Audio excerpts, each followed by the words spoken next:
Welcome back, everyone. We're in the newsroom now. It's time for the News 4 Desk Check with Russ Barbera. And how was your ride into work this Joe, morning? a little slow. You know, people slow down in the rain and stuff, which is good. No accidents, so. So far, so good. But one of our photographers, who shall remain unnamed, is late for work because he's stuck in it along Route 5. So hopefully, here's hoping he gets here soon. All right.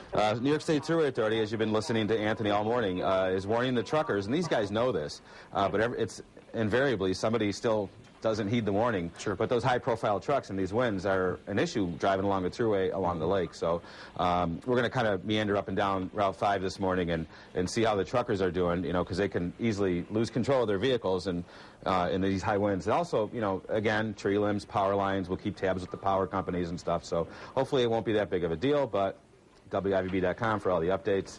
And we'll also keep an eye on the Allegheny River down in the southern tier because we've got to watch out for possible flooding. Right. So. You know, later tonight they're saying maybe overnight and tomorrow. So we'll keep an eye on that stuff. This is kind of interesting, tied to the weather in a way. Hamburg Police, New York State Police, Erie County Sheriff's diving teams will be cleaning up Hamburg Town Beach today between 10 and 2. Now I'm guessing this came to us yesterday at 3:01 p.m., so they probably weren't looking at the forecast. Yeah. So it'd be kind of interesting to see if they show up to do this. But, you know, these guys are divers, so they're used to doing stuff in tough weather and high seas. Yeah. So anyway, we're going to take a look and see if they're going to clean up the beach today. Stuff will be blowing around. Tough day for them out there. Yeah, yeah.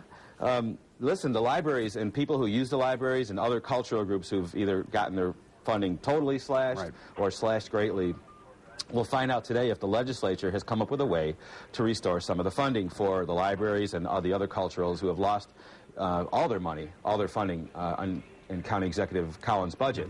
Now, the issue is they can't come up with an agreement to get enough votes to pass a restoration of funding.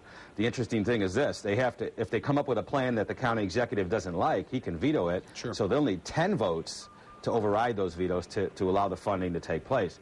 They only need 8 votes to actually come up with a restoration of funding, but they'll have to come up with a plan that the county executive agrees with, because if it's only 8 votes, he'll veto it. It'll stay the way it is. It'll never happen. A lot of people really out there are waiting to see today what might happen or what agreement might be reached. So we'll be keeping an eye on that for you because that's important to so many people. All right, definitely a lot on the table, and Russ has a busy day ahead. We're going to send things over to another man who has a busy day ahead, Mike Syka.